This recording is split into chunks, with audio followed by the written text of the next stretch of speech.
Hi folks, welcome back to the Cannabis Corner. I'm your host, Kerry Burns.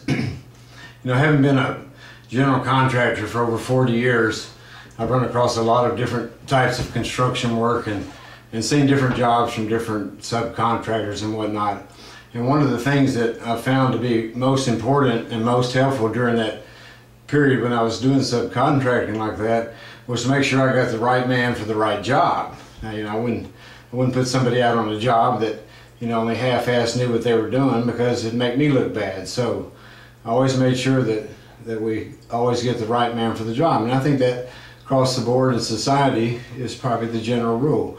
We try to put the right people doing the right job, and usually we have good results from that. But why can't the legislatures and the government have the same approach? Here we are, and tonight's episode we're going to talk about this debacle that's fixing to happen in Louisiana, and God knows they need a lot of help. But anyway, why is it the legislative bodies and the governing bodies that make the rules that every one of us have to follow? Why is it always when it comes to this cannabis issue or them trying to figure out how they're going to handle the cannabis issue, they always put people in charge that aren't qualified for the job? And that's exactly what's going on now.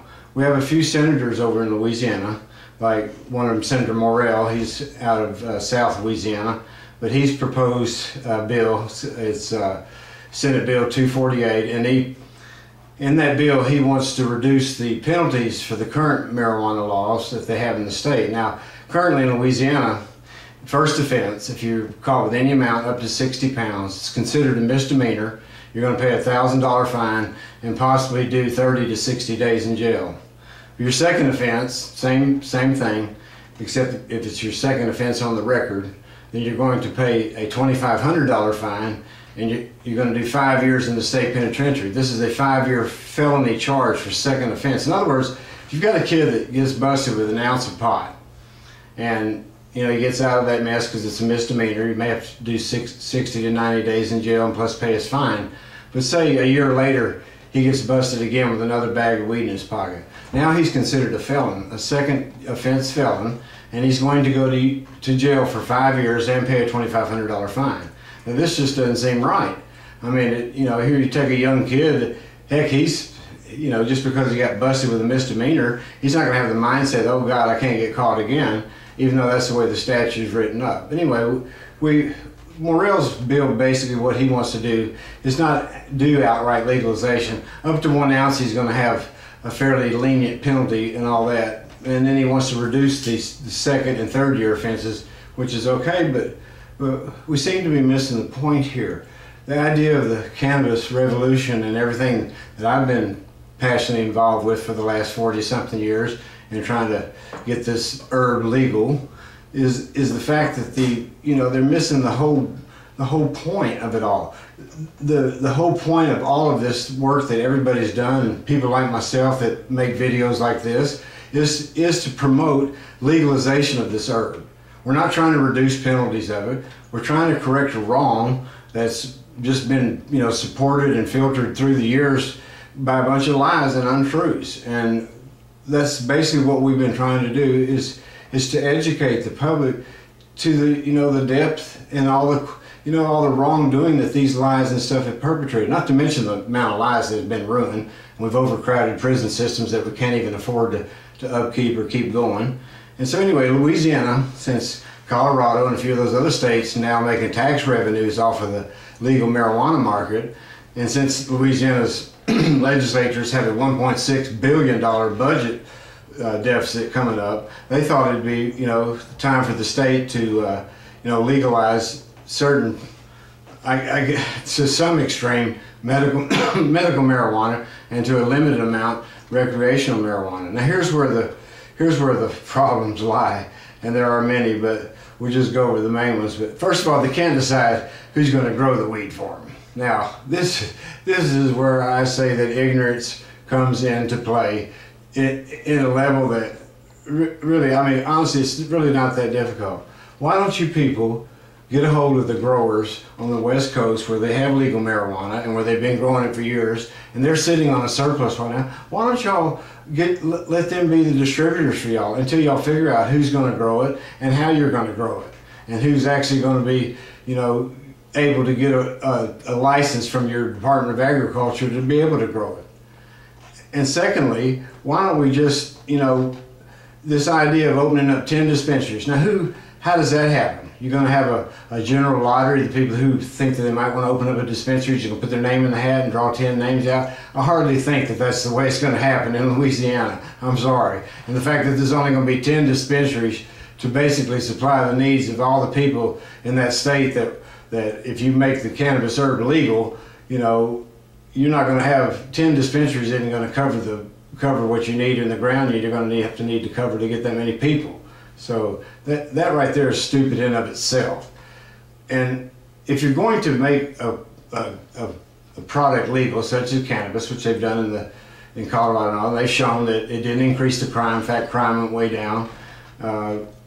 But if you're going to have a legal commodity, one of the things about America is you don't section out certain people of society and say, okay, here, y'all get to have this commodity legal, but these group over here, they don't.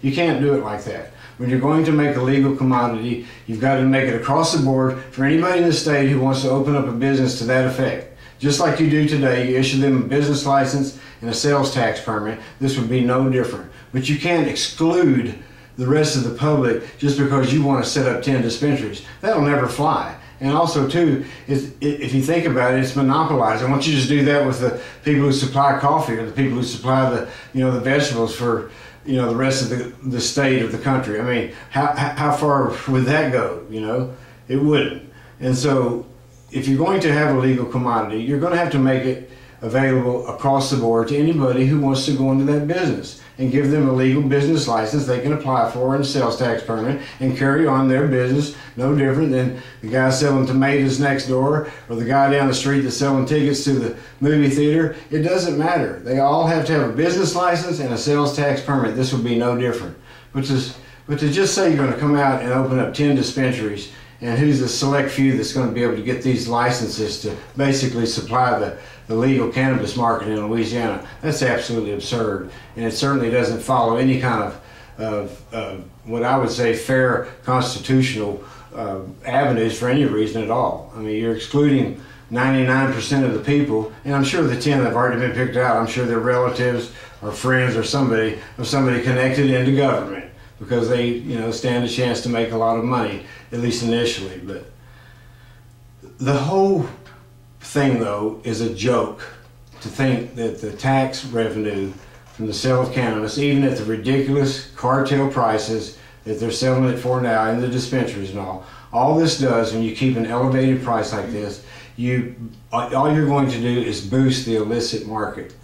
People can go out to the streets today and buy the same varieties that they go to dispensaries in these places where it is legal, and they can buy it on the street, these same varieties. They can get it for way less money, and they're not paying sales tax revenues. Your best bet, right off the bat, is to offer it at a fair price, and you take a little bit in each time through the years, not try to make a big killing all at once, and then you build up budgets that depend on that type of revenue, and then all of a sudden, boy, you can't generate that. And then, you know, the whole idea of trying to reduce your budget deficit just fell through the floor.